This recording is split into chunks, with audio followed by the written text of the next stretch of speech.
Hello and welcome to Target Gurukul. I am your math teacher Rohini and last lecture में आप लोगों को पता ही है हम लोग मैथ्स के कुछ इंपॉर्टेंट क्वेश्चंस के बारे में डिस्कस करेंगे। तो आज भी हम वही सीरीज को कंटिन्यू करेंगे एंड आज भी हम अपने कुछ मैथ्स के इंपॉर्टेंट क्वेश्चंस को डिस्कस करने वाले हैं, पढ़ने वाले हैं, जो आपके एंट्रेंस एग्जाम में बहुत हेल्पफुल रहेंगे एंड इसी कॉन्सेप्ट से आपके एंट्रेंस एग्जाम में क्वेश्चंस आएंगे। ओके, तो हम लोग स्टार्ट करते हैं। हमारा फर्स्ट क्वेश्चन दिया गया है यहाँ पे, in an examination 55% student passed in English, 35 student passed in maths and 20% students passed in both subjects.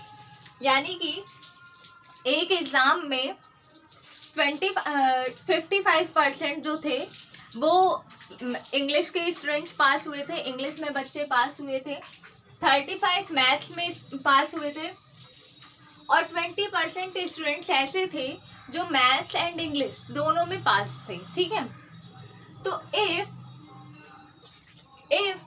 1200 students are failed then how many students appeared in the examination. यानी कि इस क्वेश्चन में दिया गया है कि अगर 1200 स्टूडेंट्स फेल हो गए हैं एग्जामिनेशन में, मतलब ना तो वो हिंदी में पास है ना इंग्लिश में पास है, फेल हो गए हैं एग्जामिनेशन में, तो कितने स्टूडेंट्स ऐसे थे जिन्होंने एग्जाम दिया था। ठीक है, जिन्होंने एग्जाम दिया था। तो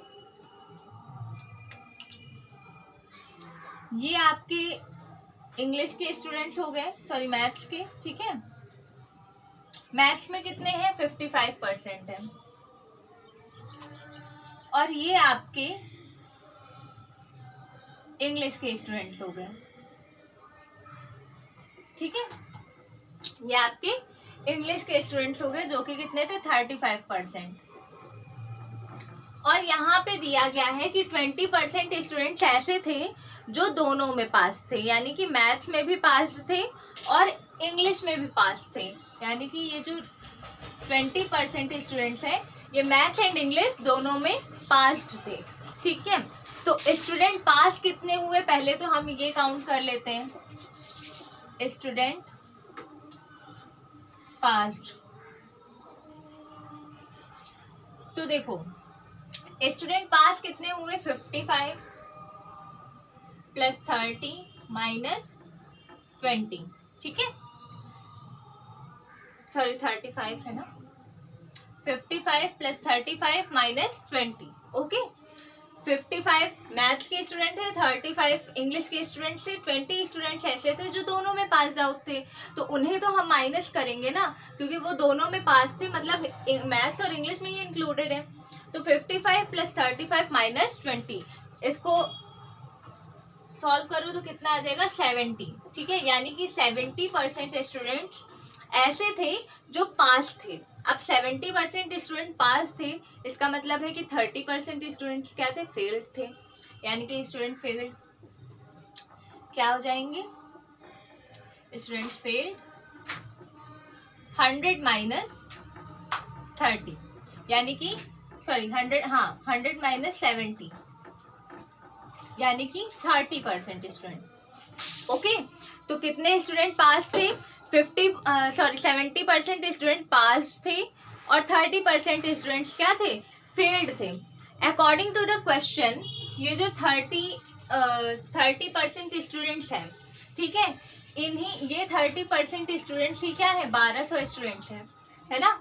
क्वेश्चन के अकॉर्डिंग क्या दिया गया है कि अगर 1200 स्टूडेंट्स आपके फेल हो जा रहे हैं, ठीक है, तो 1200 स्टूडेंट फेल हो रहे हैं, यानी कि जो टोटल आपके स्टूडेंट्स बैठे थे उनका 30%, यानी कि ये, ठीक है, 30% यानी उनका 1200 बच्चे हमारे फेल हो रहे हैं। ठीक है, यानी कि 30% स्टूडेंट क्या है, फेल्ड है। तो अकॉर्डिंग टू द क्वेश्चन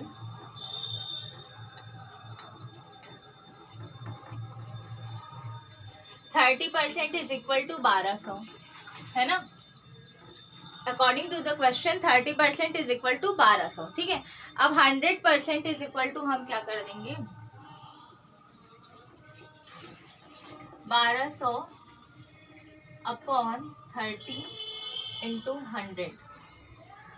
यानी कि 4000। ओके, यानी कि टोटल 4000 स्टूडेंट जो थे वो एग्जाम दे रहे थे। ठीक, समझ आया? 100% is equal to 1200 upon 30 into 100 करेंगे तभी तो स्टूडेंट्स जितने हमारे निकले थे, सॉरी स्टूडेंट ने जिन्होंने हमारे एग्जाम दिए थे वो निकल आएंगे, है ना।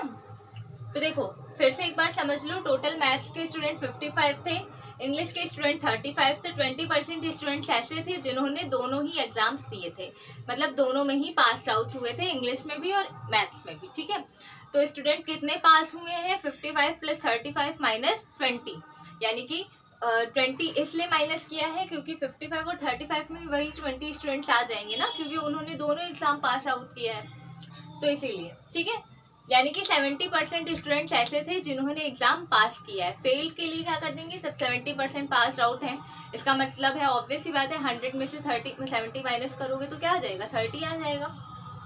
अकॉर्डिंग टू द क्वेश्चन 30% का मतलब क्या है, 1200 स्टूडेंट्स क्या थे, फेल्ड थे।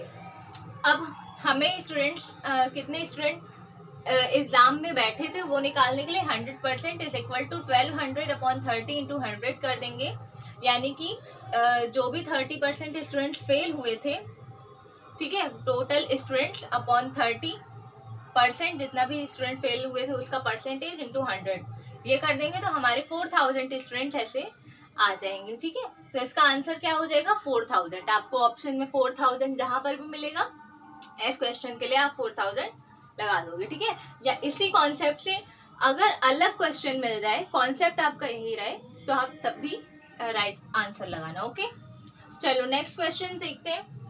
नेक्स्ट क्वेश्चन दिया गया है 2000 people lived in a village in 1975। 1975 में 2000 पीपल्स, 2000 इंसान, 2000 लोग एक गांव में रहते थे। ठीक है, इन 1981 the mail population has increased by 10%। 1981 में क्या हुआ, जो मेल पॉपुलेशन थी यानी कि लड़कों की संख्या थी, आदमियों की संख्या थी, उसमें वृद्धि हो गई, वो बढ़ गई 10%। ठीक है, and the female population has decreased bye 6%। और फीमेल पॉपुलेशन जो थी यानी कि लड़कियों की संख्या में कमी आ गई, लड़कियों की पॉपुलेशन जनसंख्या में कमी आ गई 6% की। But the total population has remained unchanged है, होगा अनचेंज्ड। ठीक है, यानी कि बट जो टोटल पॉपुलेशन हुई वो अभी भी चेंज नहीं हुई थी। हमें यहाँ पे 1975 में मेल्स की संख्या बतानी है, यानी कि 1975 में कितने मेल थे। ठीक है, पॉपुलेशन चेंज नहीं हुई है। ठीक है, सिर्फ हमें यहाँ पे मेल की जनसंख्या बतानी है, पॉपुलेशन ऑफ मेल्स बताने हैं, नंबर ऑफ मेल्स बताने कि 1975 में कितने मेल्स थे। ठीक है, तो चलो समझते हैं। क्वेश्चन हम लोगों ने अच्छे से समझ लिया, अब इसका सॉल्यूशन देखते हैं। ओके, देखो बच्चों यहाँ पे नेक्स्ट क्वेश्चन समझ लिया आप लोगों ने, अब देखते हैं इसका सॉल्यूशन। क्वेश्चन में लिखा हुआ है कि मेल पॉपुलेशन हमें फाइंड आउट करनी है, तो सबसे पहले हम ऐसा सपोज कर लेते हैं कि मेल पॉपुलेशन क्या थी 1975 में, x थी। ठीक है, let number of males in 1975 is x। ठीक है, नंबर ऑफ मेल्स क्या थे 1975 में, जो लड़कों की संख्या थी, आदमियों की संख्या थी, वो क्या थी, x थी। हमने ये सपोज कर लिया। ठीक है, एंड नंबर ऑफ फीमेल्स या पॉपुलेशन ऑफ फीमेल्स क्या हो जाएगी इन 1975, वो क्या हो जाएगी 2000 माइनस x, है ना, क्योंकि 2000 पीपल्स क्या थे 1975 में उस गांव में रह रहे थे। ठीक है, जिसमें से x तो हमारे क्या हो गए, x हमारे हो गए कितने मेल पीपल्स रहते थे। अब फीमेल की जब जनसंख्या निकालनी है तो हम क्या करेंगे, 2000 माइनस x ही तो कर देंगे, तभी तो हमें फीमेल्स कितनी है वो मिल जाएंगी। ठीक है, क्लियर है। Okay, but as per question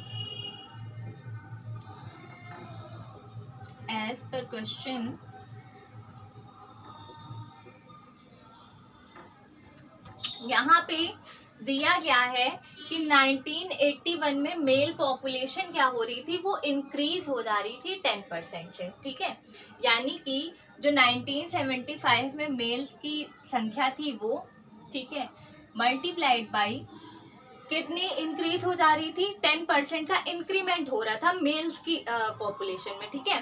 तो यानी कि 110% हो गया, 110 अपॉन 100, ठीक है। यानी कि 100% में से ही तो हम सारा वो सॉल्व आउट करते हैं, ठीक है।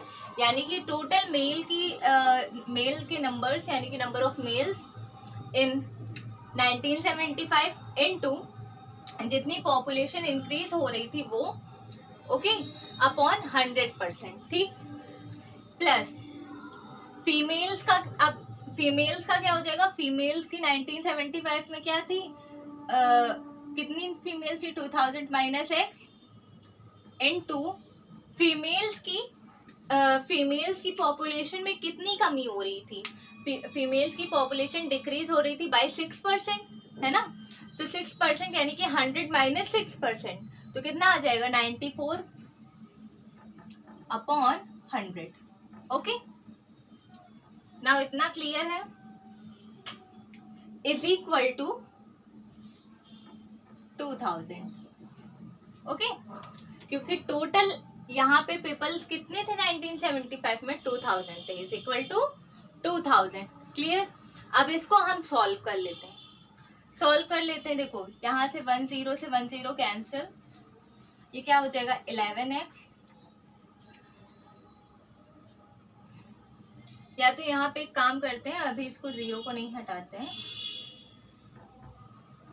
देखो ये हो जाएगा x 110 माइनस 94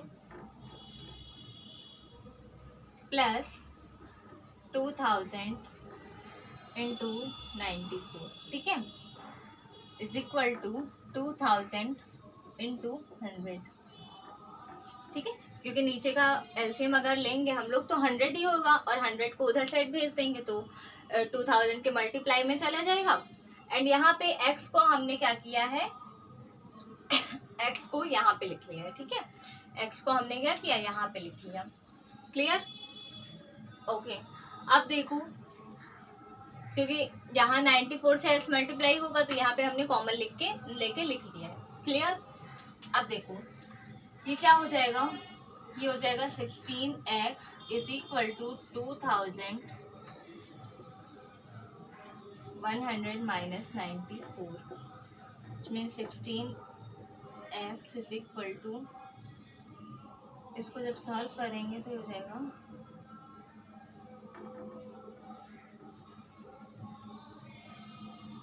7500, 750, ठीक है। यानी कि टोटल मेल्स कितने थे 1975 में, 750 थे, ठीक है। इसी कॉन्सेप्ट से आपके क्वेश्चंस पूछे जाएंगे, ठीक है। नंबर ऑफ मेल्स कितने थे 1975 में, हमने सपोज कर लिया x से। फीमेल्स की पॉपुलेशन हमने सपोज कर ली कि टोटल पॉपुलेशन जो थी उसमें से अगर हम मेल्स की पॉपुलेशन को माइनस कर दें तो वहां से हमें फीमेल्स की पॉपुलेशन मिल जाएगी, क्लियर। बट क्वेश्चन के अकॉर्डिंग यहाँ पे दिया गया है कि 2000 people lived in a village in 1975। 1981 में क्या हो रहा था, मेल पॉपुलेशन इंक्रीज हो जा रही थी, ठीक है। तो टोटल जो 1975 में मेल की पॉपुलेशन थी वो इनटू 10% का इंक्रीमेंट हो रहा था, तो 110 अपॉन 10 प्लस फीमेल्स की पॉपुलेशन 1975 में 2000 माइनस एक्स हमने सपोज किया है, इसमें डिक्रीज हो रहा है तो 94 upon 100 is equal to total population जो थी 1975 में। उसके बाद इसको इस तरह से सॉल्व करेंगे तो हमारा x इज इक्वल टू 750 आ जाएगा, यानी कि number of males in 1975 is equal to 750। अगर नंबर ऑफ फीमेल्स पूछा गया होता तो 2000 माइनस 750 कर देते तो नंबर ऑफ फीमेल्स हमारा आ जाता, ओके। सो नेक्स्ट क्वेश्चन देखते हैं। नेक्स्ट क्वेश्चन दिया गया है, if log base 4x plus log base 2x is equal to 6 then x is equal to, x की वैल्यू हमें यहाँ पे फाइंड आउट करनी है। कैसे करेंगे देखो, नेक्स्ट क्वेश्चन आपका ये दिया गया, ठीक है। Question number 3। यहाँ पे एक चीज आपको पता होगी कि लॉग बेस वाई एक्स, इसको हम क्या लिख सकते हैं? लॉग बेस वाई एक्स है, इसको हम क्या लिख सकते हैं? तो इसको हम log x upon log y लिख सकते हैं। भाई log base y x is equal to log x upon log y हम लिख सकते हैं इसको। सेम वही चीज हमें यहाँ पे फॉलो करनी है, सेम यही फॉर्मूला। कैसे करेंगे देखो, क्वेश्चन दिया गया है आपका log 4x plus log 2x is equal to 6। ठीक है, अभी आपने ये फॉर्मूला पढ़ा, सेम यही फॉर्मूला हमें यहाँ पे पुट करना है। तो देखो log x अपॉन log 4 हो जाएगा ये, क्योंकि log y बेस x को हम इस तरह से लिख सकते हैं log x upon log y। Same वही चीज तो हमने यहाँ पे की है, इसी तरह हम इधर भी कर देते हैं log x upon log 2 is equal to 6। ठीक है, ओके क्लियर। अब देखो log 4 है, log 4 को हम क्या लिख देते हैं? log x ऊपर का ऐसे ही रहेगा, log 4 को हम क्या लिख सकते हैं? log 4 को हम log 2 का स्क्वायर लिख सकते हैं। ठीक है, और log 2 का स्क्वायर यानी कि log x to the power y अगर दिया गया हो तो हम उसे इस तरह से लिखते हैं y log x, है ना। यानी कि ये पावर जो होती है ये log के आगे आ जाती है, तो हमें यही चीज यहाँ पे फॉलो करनी है, यहाँ पे भी। ठीक है, तो log 4 को हम क्या लिख सकते हैं? 2 log 2 plus log x upon log 2 is equal to 6। देखो यहाँ पे इसको हम किस तरह से लिख सकते हैं? ये हो जाएगा log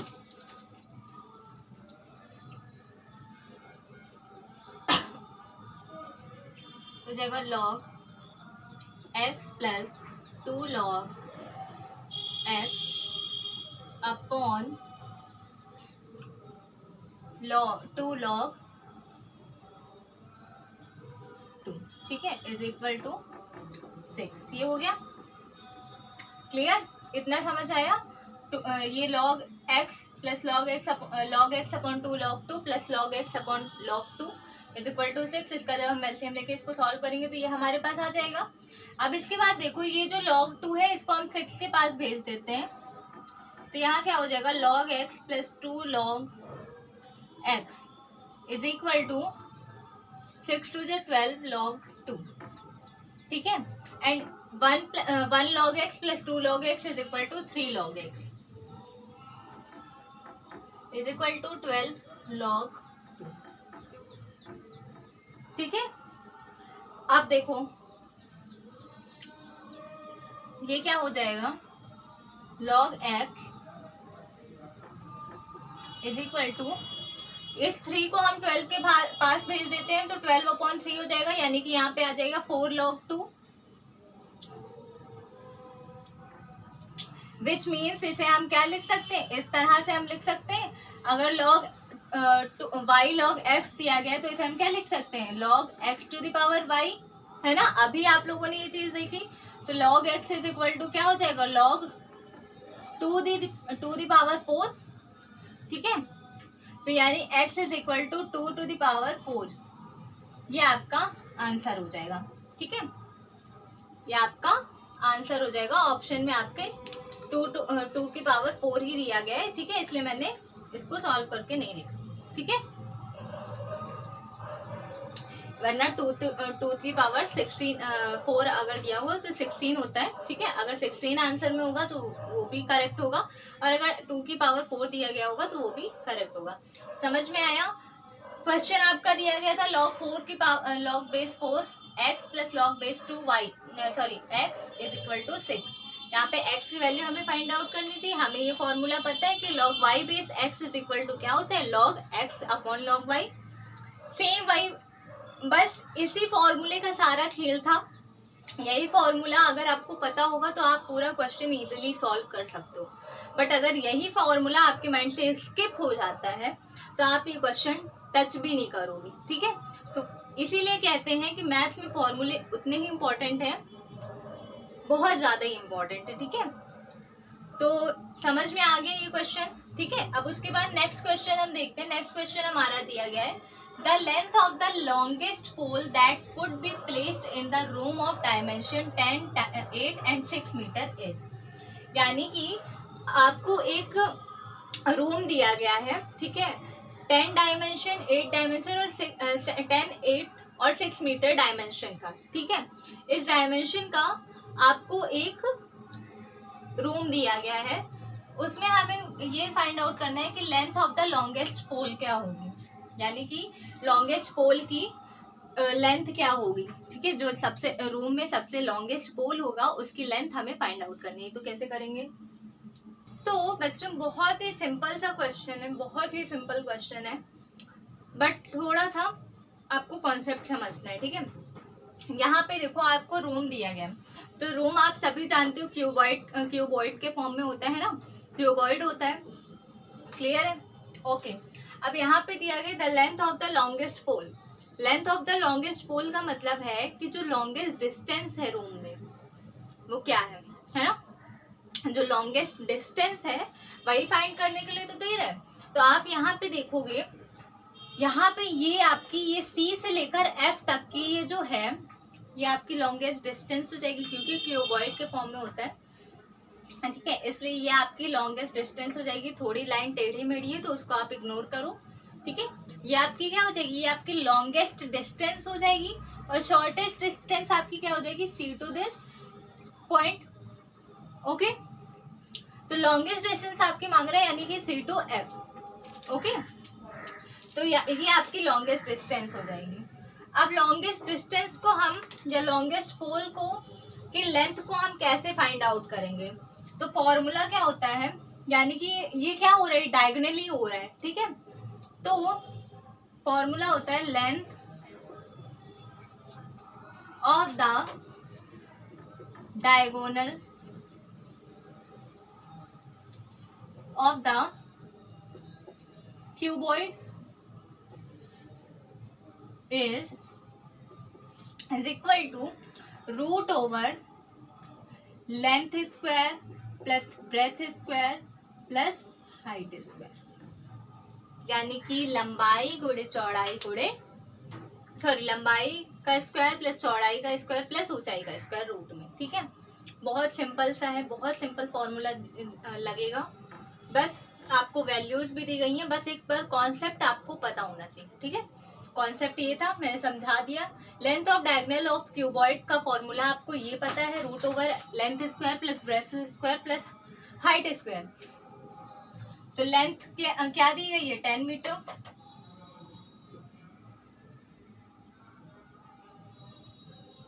यानी कि 10 का स्क्वायर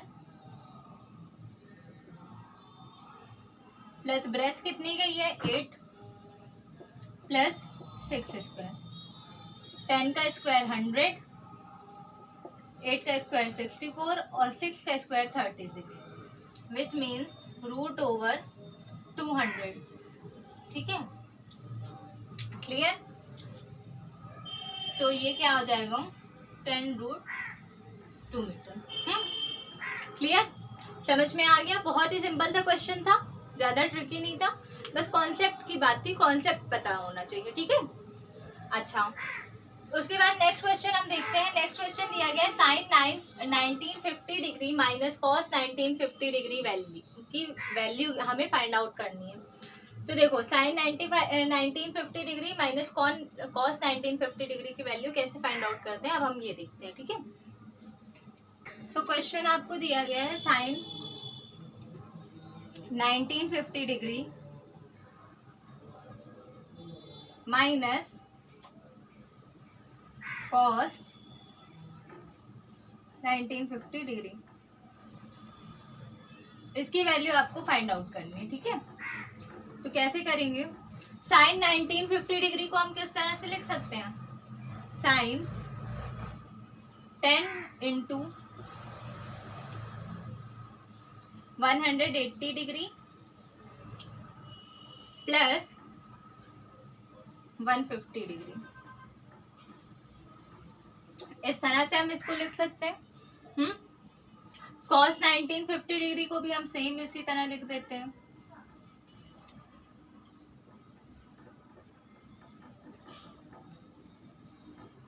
बच्चों ये जो क्वेश्चन मैं करा रही हूँ ये आपके पूछे गए क्वेश्चंस हैं, ठीक है। क्वेश्चंस ये आप लोगों से पूछे जा चुके हैं आपके प्रीवियस ईयर के एंट्रेंस एग्जाम के क्वेश्चंस में, ठीक है, पेपर में। तो ये इम्पोर्टेंट क्वेश्चंस है तभी मैं करवा रही हूँ, ओके। पर ना आप लोगों को छोटे छोटे कॉन्सेप्ट्स पता होने चाहिए, ठीक। देखो sine 1950 degree minus cos 1950 degree को हम इस फॉर्म में लिख लेते हैं, ठीक है। यानी यहाँ पे क्या हो जाएगा, sine 10 into 180 degree plus 150 degree minus cos 10 into 180 degree plus 150 degree. अब 180 डिग्री दिया गया है तो साइन और कॉस तो चेंज होगा नहीं, है ना। तो ये क्या हो जाएगा, sine 150 degree minus cos 150 degree, ठीक है। अब देखो साइन 1950 से ये छोटा हो गया 150 डिग्री, ठीक है। अब देखो आप क्या करेंगे, साइन 150 डिग्री को हम क्या लिख सकते हैं,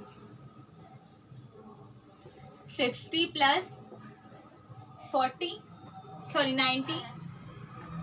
प्लस 60 ये लिख सकते हैं।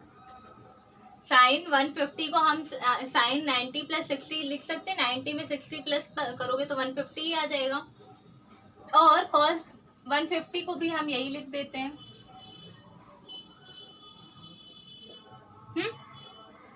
साइन 90 प्लस 60 डिग्री क्या हो जाएगा, साइन 90 प्लस थीटा, कॉस में चेंज हो जाता है, कॉस थीटा यानी कि cos 60 degree minus cos 90 plus theta minus का साइन थीटा, तो माइनस माइनस से प्लस हो जाएगा यानी कि साइन 60 डिग्री, ओके। कॉस 60 की वैल्यू होती है 1/2, साइन 60 की वैल्यू होती है √3/2, ये हो जाएगा √3 + 1/2। This is your correct answer, okay. समझ आया।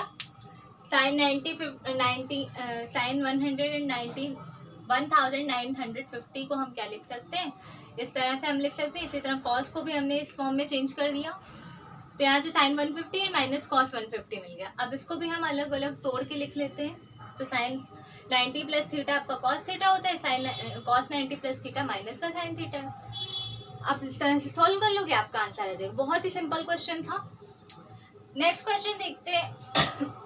नेक्स्ट क्वेश्चन दिया गया है, if F X plus Y comma X minus Y is equal to X Y, then the arithmetic mean of X comma Y and F Y comma X, ठीक है। ये आपको question दिया गया है। तो यहाँ पे आपका ये चीज गिवन है, ठीक है, यानी कि F X comma X plus Y comma X minus Y is equal to X Y दिया गया है।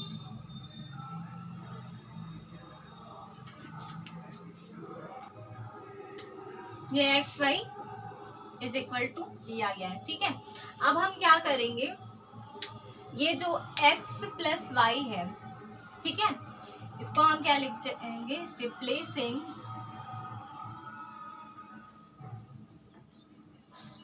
X by X plus Y by 2, यानी कि हम जो x है उसे हम किस में चेंज कर देंगे, रिप्लेस कर देंगे उसे हम x प्लस वाई बाई 2 में, ठीक है। एंड जो y है, एंड y को किस में रिप्लेस कर देंगे, y by x minus y by 2, ठीक है। तो ये क्या हो जाएगा, to gives f x, y is equal to X square minus Y square by 2, ये हो जाएगा। ओके, अब देखो अर्थमेटिक मीन किस तरह से हम फाउंड करेंगे।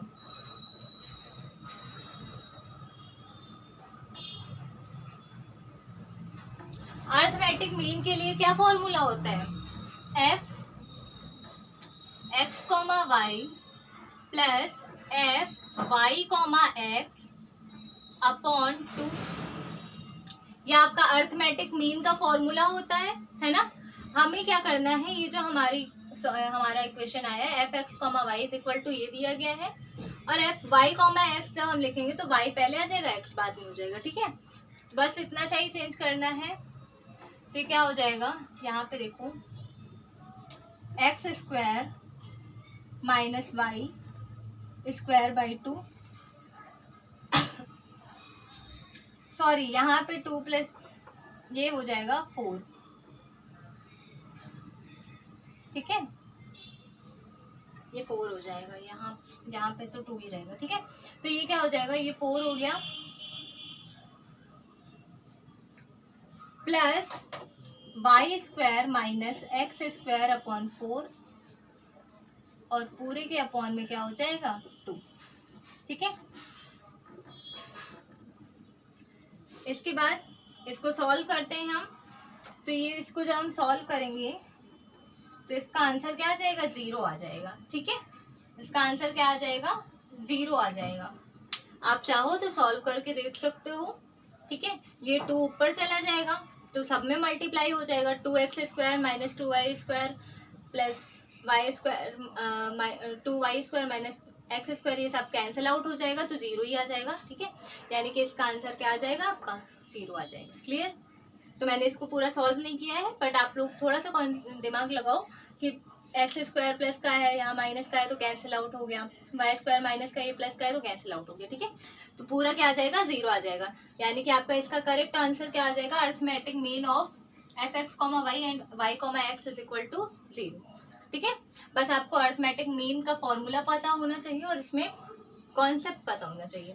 दिया गया था आपका क्वेश्चन, ये हमने क्या किया, x को x प्लस वाई बाई 2 से रिप्लेस कर दिया एंड y को x माइनस वाई बाई 2 से रिप्लेस कर दिया, क्योंकि फॉर्मूला हमें पता है कि F X comma Y plus Y comma X upon 2 होता है अर्थमेटिक मीन का फॉर्मूला, इसीलिए, ठीक है। तो एफ एक्स कॉमा वाई यहाँ से निकल आएगा हमारे पास x square minus Y square upon 4, and इसी तरह एफ वाई कॉमा एक्स भी हम फाइंड आउट कर लेंगे, जस्ट इसका साइन चेंज हो जाएगा तो ये हो जाएगा Y square minus X square upon 4। Arithmetic mean का फॉर्मूला आपको ये लिखा हुआ है, इसी फॉर्मूले में आपको ये वैल्यू पुट करनी है, आपका आंसर आ जाएगा। क्लियर। ये आपके 6 क्वेश्चंस तो कंप्लीट हो चुके हैं। आई होप इतना तो समझ में आ ही गया होगा जितना अभी तक मैंने बताया। अब इसके आगे कुछ क्वेश्चंस और देख लेते हैं, उसके बाद हम क्लास एंड करेंगे। ओके, तो सबसे पहले तो कुछ और क्वेश्चंस बचे हैं जिन्हें हम अभी डिस्कस कर लेते हैं, पढ़ लेते हैं। ओके, देखो बच्चों, नेक्स्ट क्वेश्चन यहाँ पे दिया गया है, the length of the intercept on the X axis cut by the pair of lines 2x square plus 5xy plus 3y square plus 6x plus 7y plus 1 is equal to 0 is. हमें क्या करना है, length of the intercept of the X axis हमें find out करना है, ठीक है। तो सिर्फ यहाँ पे क्या दिया गया है, एक्स एक्सिस दिया गया है, तो एक्स एक्सिस की वैल्यूज को हम कंसीडर करेंगे यहाँ पे। तो पहले तो सबसे पहले पूरा क्वेश्चन हम लिख लेते हैं, क्या दिया गया है, 2x square plus 5xy plus 3y square plus 6x plus 7y plus 1 is equal to 0। Because यहाँ पे एक्स एक्सिस दिया गया है तो सिर्फ एक्स की वैल्यूज को ही हम कंसीडर करेंगे, विच मीन्स कि ये हो जाएगा 2x square plus 6x plus 1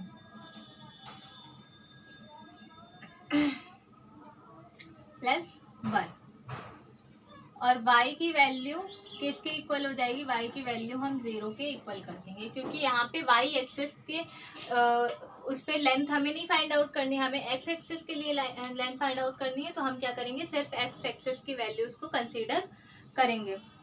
ठीक है, अब देखो, अब हम क्या करेंगे, हमें श्रीधराचार्य फॉर्मूला पता है। ठीक है, श्रीधराचार्य फॉर्मूला आप लोगों को पता ही है। क्या होता है Sridharacharya formula, -b plus minus root over B square minus 4ac upon 2a। ठीक है, ये होता है फॉर्मूला आपका।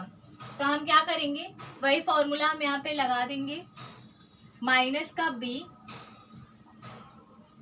Plus minus root over B square यानी 6 का स्क्वायर माइनस 4ac, 4a क्या है आपका 2 है, c क्या है 1 है, अपॉन 2a यानी 2 इंटू 2, ये हो जाएगा।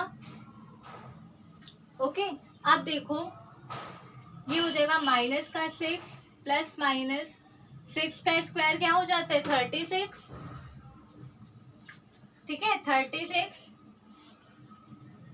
माइनस 4 2 सा 8 अपॉन 4, यानी कि ये हो जाएगा माइनस का 6 plus minus root over 36 minus 8 यानी कि 7।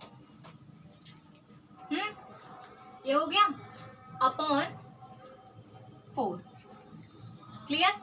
अब देखो ये इसको हम क्या लिख सकते हैं, नहीं ये हो जाएगा 28, सॉरी हो जाएगा 28। ओके, अब देखो ये क्या, इसको हम क्या लिख सकते हैं, माइनस का 3 प्लस माइनस रूट 7 अपॉन 2। ठीक है, तो जब हम सॉल्व करेंगे तो हम इस तरह से इसको लिख सकते हैं। ठीक है, अब इसके आगे देखो, यहाँ पे x1 इज इक्वल टू क्या हो जाएगा, x1 is equal to minus का 3 प्लस का रूट 7 अपॉन 2, और x2 इज इक्वल टू क्या हो जाएगा, माइनस का 3 माइनस रूट 7/2। ओके, तो ये क्या हो जाएगा, x1 is equal to minus का 3 upon 2 plus root 7 upon 2 plus 3 upon 2 minus plus root 7 upon 2, क्योंकि यहाँ पे हम क्या करेंगे, यहाँ पे हम x2 माइनस x1 करने वाले हैं। ठीक है, तभी तो हमारा the length of on the intercept on the x axis find out होगा। तो यहाँ पे हम क्या करेंगे, x2 माइनस x1 कर देंगे। तो जब हम x2 माइनस x1 करेंगे, x2 हमारा ये दिया गया है, x1 हमारा ये दिया गया है, यहाँ पे हमने x2 माइनस x1 कर दिया। ठीक है, क्लियर। अब देखो थोड़ा सा इसको और सॉल्व कर लेते हैं, तो ये क्या हो जाएगा 2 रूट 7 अपॉन 2। ठीक है, यहाँ से ये -3/2 प्लस 3/2 कैंसिल आउट हो गया, और ये root 7 plus root 7 2 root 7 upon 2। ठीक है, ये 2 से ये 2 कैंसिल हो जाएगा, आपका आंसर क्या आ जाएगा 7, यानी कि करेक्ट ऑप्शन आपका क्या होगा, रूट 7 हो जाएगा। क्लियर। एक बार फिर से समझ लेते हैं, आपके पास आपको क्वेश्चन दिया गया था, the length of the intercept of the on the x axis cut by the pair of lines 2x square plus 5xy plus 3y square plus 6x plus 7y plus 1 is equal to 0। ठीक है, काफी बड़ा question लग रहा था। ठीक है, एक क्वेश्चन नहीं बड़ा है एक्चुअली, इक्वेशन कुछ ज्यादा ही बड़ी है। ठीक है, तो आपके पास ये इक्वेशन दी गई थी। क्लियर। अब आपको क्या करना है, x एक्सिस के लिए निकालना है, तो सिर्फ x की वैल्यू हम कंसीडर करते हैं, y इज इक्वल टू हमने 0 पुट कर दिया। श्रीधराचार्य फॉर्मूला आप लोगों को सभी को याद होगा, वो हमने यहाँ पे लगा दिए, यहाँ वहां से हमें ये चीज मिल गई। क्लियर। अब देखो, ठीक है, यहाँ पे अब हम x1 में पहले हम प्लस की वैल्यू लेते हैं, x2 में हम माइनस की वैल्यू लेते हैं। उसके बाद x1 x2 की वैल्यू जब हमें मिल गई, तो हमने क्या किया, ये निकालने के लिए हमने x2 माइनस x1 कर दिया। x2 माइनस x1 जब करेंगे तो यहाँ से x ये नहीं होगा। ठीक है, x2 माइनस x1 जब हम करेंगे तो वहां से हमें x2 की जगह पे ये पुट कर देंगे, x1 की जगह ये पुट कर देंगे, और हमारा आंसर सॉल्व करके हम ये आ जाएगा √7। ठीक है, क्लियर? ओके, नेक्स्ट क्वेश्चन दिया गया है इवेल्यूट 1/7 + 5 cos x। आपको ये क्वेश्चन दिया गया है, इसको हमें क्या करना है, इंटीग्रेशन करना है इसका। तो कैसे करेंगे, देखो क्वेश्चन आपका दिया गया है इंटीग्रेशन ऑफ, यहाँ पे क्वेश्चन आपका गिवन है, ठीक है, integration of 1/7 + 5 cos x dx। ठीक है, तो cos x यहाँ पे दिया गया है। cos x को हम क्या लिख सकते हैं, cos x = फॉर्मूला क्या होता है आपका tan स्क्वायर, सॉरी 1 माइनस, क्या होता है 1 minus tan square x/2 upon 1 + tan square x/2 होता है। cos x को हम इस तरह से भी तो लिख सकते हैं भाई, cos स्क्वायर x का फॉर्मूला क्या होता है 1 minus tan square x upon 1 + tan square x। तो यहाँ पे cos x दिया गया है तो हम क्या लिख लेंगे 1 minus tan square x/2 upon 1 + tan square x/2। Clear है? तो यहाँ पे हम वही चीज करने वाले हैं। अब देखो, लेट t = tan x/2।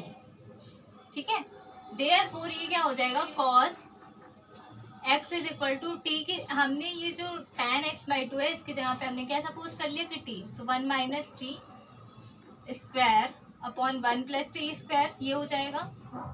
ठीक है, अब देखो dt अपॉन dx जब हम निकालेंगे यहाँ पे, तो dt अपॉन dx जब निकालेंगे तो tan x/2 का इंटीग्रेशन कर देंगे, तो सॉरी डिफरेंशिएशन कर देंगे, तो ये क्या हो जाएगा 1/2 sec स्क्वायर x/2। ठीक है, क्योंकि आपको पता है कि tan x/2, ठीक है, जब यहाँ पे इसका इंटीग्रेशन होगा, क्योंकि sec square x/2 minus tan square x/2 = 1 होता है। ठीक है, सभी को पता है। तो यहाँ पे हमने क्या कर दिया, इसका इंटीग्रेशन कर दिया, सॉरी डिफरेंशिएशन कर दिया। अब ये क्या हो जाएगा dt upon dx = 1/2 1 + t square. ठीक है,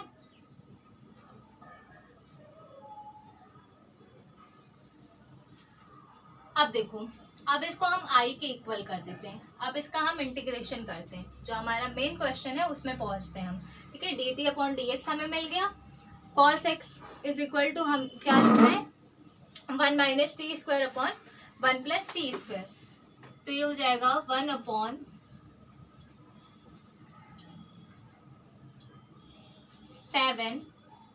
+ 5, cos x की जगह ये वैल्यू पुट करनी है 1 + 1 minus t square upon 1 + t square into dt upon 1/2 1 + t square.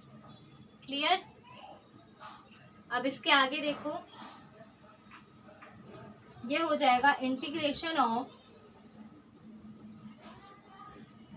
1/, एक काम करते हैं, यहाँ से ये जो 2 है इसको हम बाहर ले जाते हैं, तो ये 2 ऊपर चला जाएगा और बाहर आ जाएगा, तो ये मल्टीप्लाई में आ जाएगा। ठीक है, तो ये हो जाएगा 2 बाहर आ गया। अब देखो, ये 1 + t स्क्वायर है, ये भी ऊपर चला जाएगा dt के पास। ओके, हाँ, ये दोनों चीजें क्या चली जाएंगी, ऊपर चली जाएंगी dt के पास। ठीक है, तो क्या हो जाएगा 1 + t स्क्वायर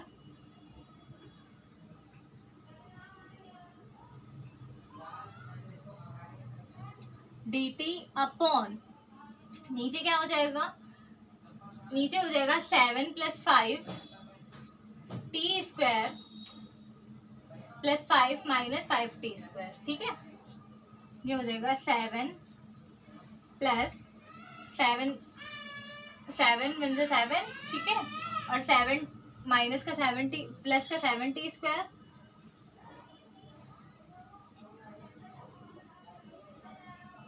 उसके बाद हो जाएगा +5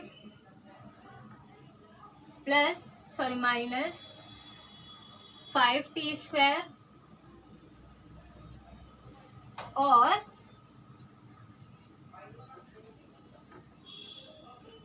1 + t²।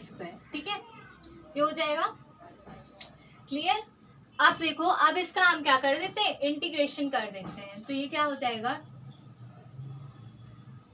तो ये हो जाएगा 2dt upon 2t² + 12 is equal to dt upon integration of dt upon 1 + t², 30² + 6। ठीक है, देन आप लोगों को पता है कि 1 अपॉन a² + x² का dx अपॉन a² + x² का इंटीग्रेशन क्या होता है, इसका इंटीग्रेशन होता है 1 upon a tan inverse x upon a + c। तो हम यहाँ पे भी वही चीज करने वाले हैं। इसका इंटीग्रेशन क्या हो जाएगा, ये हो जाएगा I is equal to 1 upon √6 का होल स्क्वायर प्लस t का होल स्क्वायर। ठीक है, ये हो जाएगा इज इक्वल टू, क्या लिख सकते हैं हम इसको, इज इक्वल टू लिख देंगे 1 अपॉन √6 यानी कि 1 upon a tan inverse x upon a। तो x की जगह पे क्या दिया गया, t अपॉन a यानी कि √6 plus c।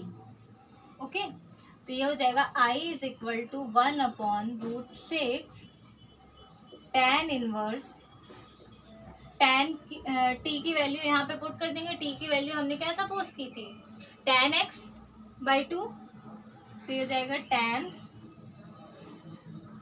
x/2 upon √6 plus c। ये आपका आंसर आ जाएगा। ठीक है, क्वेश्चन एक बार फिर से देख लेते हैं हम लोग। हमें इवैल्यूएट करना था, इंटीग्रेशन करना था, integration of 1 upon 7 + 5 cos x dx का।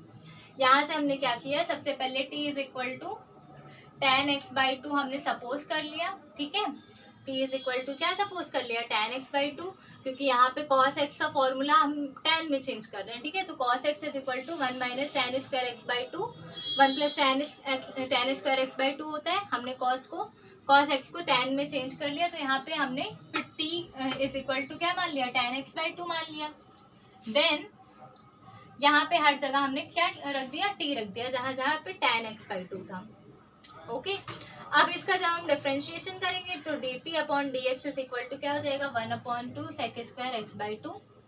Okay, then dt upon dx is equal to 1/2 1 + t² हो जाएगा। ठीक है, अब I इज इक्वल टू हम क्या करेंगे, इसका इंटीग्रेशन करने वाले हैं। इंटीग्रेशन करेंगे तो जहां जहां भी cos x आपका दिया गया है वहां वहां हम क्या पुट कर देंगे, ये पुट कर देंगे। ठीक है, और dt अपॉन dx की जगह पे ये हो जाएगा हमारा। क्लियर, देन इसको हम सॉल्व करेंगे तो हमारा आंसर क्या आ जाएगा, I is equal to 1 upon √6 tan inverse tan x/2 upon √6 plus c। ये आपका आंसर आ जाएगा। c आपका क्या हो जाता है, कांस्टेंट हो जाता है, आर्बिट्रेरी कांस्टेंट। ठीक है, तो c क्या है, कांस्टेंट है। क्लियर, समझ में आ गया। नेक्स्ट क्वेश्चन देखते हैं। नेक्स्ट क्वेश्चन दिया गया है the value of integration x - 1 e⁻ x dx is equal to what. हमें इसकी वैल्यू फाइंड आउट करनी है। जैसे ये इंटीग्रेशन किया सेम वैसे ही इंटीग्रेशन हमें ये भी करना है। तो करते हैं, देखते हैं इसकी वैल्यू क्या आएगी। ठीक है, तो बच्चों बहुत ही सिंपल सा क्वेश्चन है ये वाला। देखते हैं answer number 9, integration of x - 1 e⁻ x dx ये दिया गया है। अब सबसे पहले तो हम क्या कर दें, e to the power x को हम इसके साथ मल्टीप्लाई करके लिख लेते हैं, ठीक है। तो ये क्या हो जाएगा, i is equal to integration of x e to the power minus x minus dx, ठीक है, माइनस ये अंदर मल्टीप्लाई हो जाएगा, तो इसको अलग से हम इसका इंटीग्रेशन करेंगे, e to the power minus x dx, ठीक है, क्लियर है, ओके। अब देखो यहाँ पे हमें क्या करना है, आइलेट वाला आप लोगों ने फॉर्मूला पढ़ा है, ठीक है, आइलेट वाला फॉर्मूला आप लोगों ने पढ़ा है, जो इंटीग्रेशन बाय पार्ट्स वाला मेथड था, सेम वही इंटीग्रेशन बाय पार्ट्स वाला फॉर्मूला हमें फाइंड यहाँ पे पुट करना है, ठीक है। तो क्या था इंटीग्रेशन बाय पार्ट्स वाला फॉर्मूला, इंटीग्रेशन बाय पार्ट्स का फॉर्मूला था integration of U V D X is equal to U integration of v dv dx minus integration of du upon dx integration of v dx x, ठीक है। ये आपका integration by parts का formula होता है, sorry यहाँ पे जी है, सी सॉरी, तो ये आपका इंटीग्रेशन बाय पार्ट्स का फॉर्मूला होता है, ठीक है। बस यही फॉर्मूला हमें यहाँ पे पुट करना है, ठीक है। तो देखो यहाँ पे अब इसे कैसे करेंगे, देखो ये क्या हो जाएगा, x माइनस का X E to the power minus X minus integration of 1 minus e to the power minus X dx minus integration of e to the power minus X dx plus c, ठीक है। ये हो जाएगा आपका integration by part वाला formula हम लगाएंगे, तो इंटीग्रेशन बाय पार्ट में एक्सपोनेंशियल टर्म क्या होता है, उसे सबसे लास्ट में लिखते हैं, यानी कि जो सेकंड नंबर पे होगा, फर्स्ट वाला जो फंक्शन होगा वो हमारा जो भी आइलेट के अकॉर्डिंग हम देखते हैं, और सेकंड क्या रखेंगे वो भी फर्स्ट एंड सेकंड क्या रखेंगे हम उसे आइलेट के अकॉर्डिंग देखते हैं। तो सेम वही प्रोसेस हम यहाँ पे करके इसको इंटीग्रेशन बाय पार्ट वाला फॉर्मूला लगा देंगे, ठीक है। तो अब देखो ये क्या हो जाएगा, x माइनस का x e to the power minus x plus, क्योंकि ये माइनस माइनस क्या हो जाएगा, प्लस हो जाएगा, है ना, और ये क्या हो जाएगा, integration of e to the power minus X dx minus integration of e to the power minus X dx plus c। अब आपको पता है e to the power minus X का इंटीग्रेशन क्या होता है, e to the power x ही होता है e to the power x का इंटीग्रेशन। तो ये क्या हो जाएगा, ये प्लस का है, ये माइनस का है, आप ऐसे ही देख रहे हो, ये ऐसे ही कैंसिल आउट हो सकता है, ठीक है। तो आपका आंसर क्या हो जाएगा, minus x E to the power minus x plus c, ठीक है, ये आपका आंसर आ जाएगा, ठीक है। था ना बहुत छोटा सा सिंपल सा क्वेश्चन, बस फॉर्मूले की बात थी, फॉर्मूले आपको पता होने चाहिए तो सारे क्वेश्चन इजीली सॉल्व हो जाएंगे। फॉर्मूले एंड कॉन्सेप्ट, हर सब्जेक्ट में आपको फॉर्मूले एंड कॉन्सेप्ट की जरूरत पड़ती है, ठीक है, चाहे वो फिजिक्स हो, केमिस्ट्री हो, मैथ्स हो, ओके। तो कॉन्सेप्ट एंड फॉर्मूले आपको अच्छे से पता होने चाहिए, बाकी सारे के सारे क्वेश्चंस आपके इजीली सॉल्व हो जाएंगे, ठीक है। क्वेश्चन दिया गया था i is equal to this integration of x minus 1 e to the power minus X dx, इसको हम इस तरह से लिख लेंगे, इंटीग्रेशन बाय पार्ट्स का फॉर्मूला लगा देंगे, आई लेट के अकॉर्डिंग हम चेक कर लेंगे कि फर्स्ट फंक्शन कौन सा रखना है, सेकंड फंक्शन कौन सा रखना है, देन हम इसे इस तरह से सॉल्व कर लेंगे, तो हमारा आंसर क्या आ जाएगा, minus x E to the power minus x plus c, ठीक है, okay. Question number 10, the coefficient of x to the power 20 in the expansion of this equation, ठीक है, ये आपकी इक्वेशन दी गई है 1 plus 3x square plus x cube की पावर 20 इज, ठीक है। हमें क्या करना है, x की पावर 20 का कोफिशिएंट निकालना है इस इक्वेशन को एक्सपेंड करके, ठीक है। तो कैसे करेंगे, देखो इक्वेशन आपकी दी गई है 1 plus 3x plus 3x square plus x cube की पावर 20, ठीक है। ये आपका गिवन। इसको हम क्या लिख देंगे, 1 plus X to the power 20, ठीक है। यानी कि ये जो हमारी इक्वेशन है इसको हम किसके इक्वल रखेंगे, 1 प्लस एक्स के इक्वल रखेंगे, ठीक है। ये आपको रखना ही होता है, ठीक है। तो ये क्या हो जाएगा, 1 प्लस एक्स की पावर 20 ये हो जाएगा। अब देखो, इन the expansion of a plus b की power n comma r plus 1th term is given by, यानी कि जो आपका जब हम इसका एक्सपेंशन करेंगे, ठीक है, a प्लस बी की पावर n का, यानी कि ये आपका a हो गया, ये आपका b हो गया, ठीक है। a प्लस बी की पावर n का जब हम एक्सपेंशन करते हैं r प्लस 1th टर्म में, तो हमें क्या मिलता है, x टू द पावर 21, ठीक है। क्या मिल जाएगा, x टू द पावर 21 मिल जाएगा। इसके पहले देखो ये क्या हो जाएगा, tn minus 1 sorry tr minus 1 ncr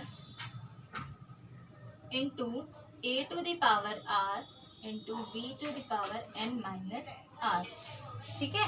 या फिर हम इसको ये भी लिख सकते हैं कि a to the power n minus r, यहाँ पे जैसे NCR into A to the power n minus r into B to the power r, ये भी लिख सकते हैं। और इस तरह से भी हम इसको लिख सकते हैं, ठीक है। तो यहाँ पे हमें क्या करना था, अब देखो 21 टर्म इन इक्वेशन 1 हम ये सपोज कर लेते हैं कि हमारी इक्वेशन 1 है। In equation 1 will contain the coefficient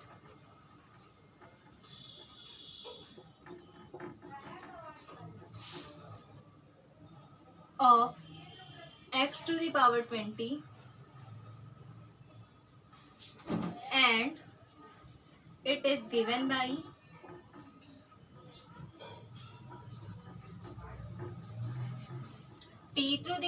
T21 is equal to 60 C 20 into x की power 20 into 1 to the power 40 is equal to 60 C 20 x to the power 20, which means coefficient of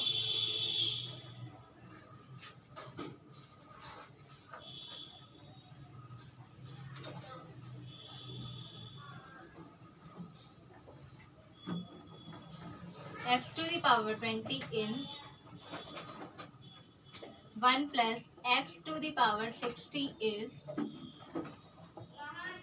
60 C 20, और जब हम उस फॉर्मूले में रखेंगे तो 60 C 40 आएगा, ठीक है। जो अभी मैंने एक और फॉर्मूला यहाँ पे बताया था, और NCR a to the power n minus r b to the power r, जब इसमें रखेंगे तो ये क्या आ जाएगा, 60 C 40 आ जाएगा, ठीक है।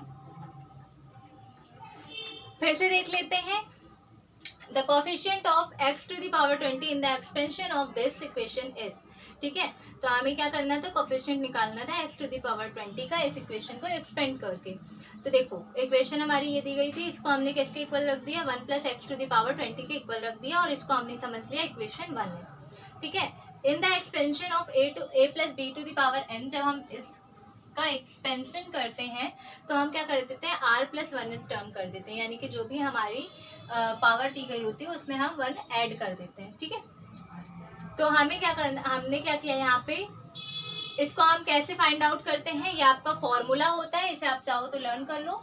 TR minus 1 is equal to NCR comma a to the power r comma NCR dot a to the power r dot b to the power n minus r, या फिर NCR a to the power n minus r into br, ठीक है। 21th term in equation 1 will contain the coefficient of x to the power 20, यानी कि ये जो 21th term होगा, ठीक है, 21th टर्म जो होगा वो आपका x टू दी पावर 20 की जो कोफिशिएंट होगा x टू दी पावर 20 को वो क्या करेगा, कंटेन करता है, ठीक है, ये 21th टर्म। एंड इसको कैसे हम सॉल्व करते हैं, d to the power 21 is equal to क्या हो जाएगा, NCR यानी कि 60 CR, R यहाँ पे क्या होती है, पावर होती है, ठीक है, तो NCR into x to the power 20 into 1 to the power 40, ठीक है, n माइनस आर करेंगे तो n में से r माइनस करोगे तो क्या हो जाएगा, 60 में से 20 माइनस करोगे तो क्या आ जाता है, 40 आ जाएगा, ठीक है, तो ये क्या आ जाएगा 60C20 into x to the power 20। Okay, अब coefficient of x to the power 20 क्या हो जाएगा आपके पास, x टू द पावर 20 का कोफिशिएंट आपका हो जाएगा इन दिस इक्वेशन, ठीक है, 1 plus coefficient of X square x to the power 20 in 1 plus X की पावर 60 इज 6C20 और 6C40, ठीक है, यानी कि इसमें भी रखेंगे इसमें भी रखेंगे तो हमारा आंसर क्या आ जाएगा। क्लियर है, आपको ऑप्शन में दिया गया होगा या तो ये दे सकता है या तो ये दे सकता है, तो कंफ्यूज नहीं होना, ठीक है, कुछ भी देगा तो आप लोग इस तरह से सॉल्व करके करेक्ट आंसर फाइंड आउट करो। क्लियर, कॉन्सेप्ट समझ में आया, बस फॉर्मूला था इसमें, ये फॉर्मूला आप लोग लर्न जरूर कर लेना क्योंकि इंपॉर्टेंट फॉर्मूला है ये, ठीक है। ओके, सो ये आपके कुछ क्वेश्चंस थे मैथ्स के जो कि आपके एंट्रेंस एग्जाम के लिए इम्पोर्टेंट थे, तो मैंने आपको लोगों को आज इस वीडियो में ये क्वेश्चन सॉल्व करवाए हैं। आगे की जब नेक्स्ट वीडियो मैं बनाऊंगी, ठीक है, नेक्स्ट वीडियोस में हम नेक्स्ट क्वेश्चंस को देखेंगे, नेक्स्ट क्वेश्चंस के बारे में पढ़ेंगे, ठीक है। तब तक के लिए आप लोग अपनी स्टडी को कंटिन्यू करिए और बहुत मेहनत और दिल लगा के पढ़ाई कीजिए, आप लोगों को एंट्रेंस एग्ज़ाम क्लियर करना है, ठीक है, और अच्छी से अच्छी यूनिवर्सिटी में आपको एडमिशन लेना है। ओके, तो ये आपके कुछ क्वेश्चंस थे जो मैंने आपको आज सॉल्व करवाए। नेक्स्ट वीडियो में हम नेक्स्ट क्वेश्चंस के साथ मिलेंगे, अभी के लिए इतना ही, थैंक यू।